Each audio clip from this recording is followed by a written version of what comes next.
the play that changed the trajectory of the Rookie of the Year, possibly the MVP of the year, Jayden Daniels' season. Was that a real Hail Mary? Oh yeah. But we got to go to a couple of plays before that though.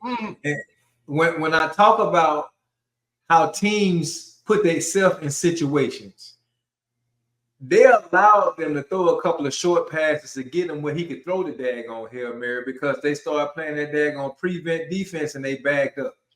And then I don't know, man. I played football for a long time, and one thing that I was taught, bro, when you don't tip the ball in a Hail Mary, you knock that daggone ball down. Because somebody sitting like Noah Brown was just sitting back there like it was a Christmas present that was just being bestowed to him.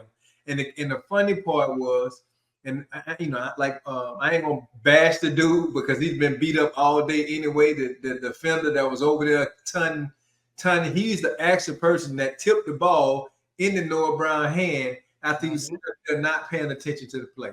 It ain't over until that daggone whistle blow. That's what I try to tell people all the time. It ain't over till the whistle blow. Yes, sir. That's why you play 60 minutes, right? We've all seen the movie Any Given Sunday. We've all seen the Al Pacino locker room speech, right? The difference in the game is within this play or that play, within this inch on the field or that inch on the field. And that 13 seconds that Jayden Daniels took to prepare and set himself up for that 65-yard pass, you needed that 13 seconds. You needed those two previous plays that you just mentioned that allowed Washington methodically, and I use methodically kind of loosely, walked themselves up to midfield because of the type of defense that Chicago was playing. And then you talk about the defensive back who was waving to the crowd, somewhat talking junk and taunting the Washington Commander faithful. 4 seconds into the play, he realizes, okay, let me re-engage. And then he immediately sprints towards the center of the field to where the pack of receivers and defensive players were. And if he had gotten there a half a second earlier, that pass would not have been caught by Brown. Because he came in, and if you look at the play, as he's leaping, he's still running across. And he was the highest one who tipped the ball. Man, that was nothing but faith. The taunting, the 13 seconds that it took for Jayden Daniels to get to where he was to release the pass, him sprinting, Brown being positioned right where he needed to be, him leaping and tapping the ball at its highest point as it's coming down. That was nothing but faith. So for those of you that possess a little bit of faith, talk to your football guys because that one was handed to you. That was a phenomenal game by two very good young teams.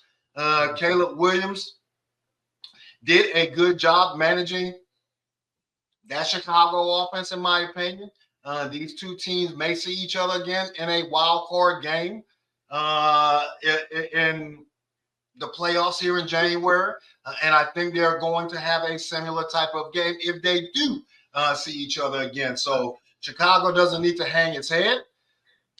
Washington proves that. Huh? No, I'll just say this one because you said something earlier about it changed the trajectory of who's going to be the Rookie of the Year. I mean, Jayden Daniels been the Rookie of the Year basically this whole season. That's hands down going to happen. I would tell you that I seen Caleb Williams actually digress. If you go look at the numbers, man, again, they only had 100 and some yards passing. Oh, yeah.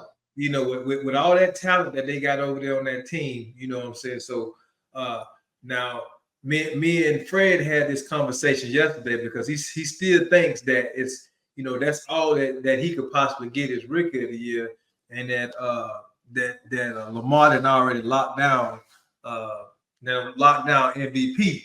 But what I tried to tell him, his chance, Lamar might be there now, but his chances could have been hurt with that loss that we're gonna talk about a little bit later, because jokers don't forget. And that would be the topic of, you know, if you're an MVP, how you losing to the Browns. So we'll have that conversation later. To a 1-6 Browns, yes. No, but you're right. You know, and I'm projecting when I say Caleb Williams did enough against the Washington Commanders, because the Washington Commanders have a pretty solid defense. They're not in the top tier echelon of defense, but Dan Quinn, as we know, is a good defensive-minded coach, and he's having his imprint on that defense early on in the season, and allowing Kingsbury to continue to elevate Jayden Daniels and trust Jayden Daniels to have more and more control of the offense in real time. So that offense will continue to get better as long as they stay healthy.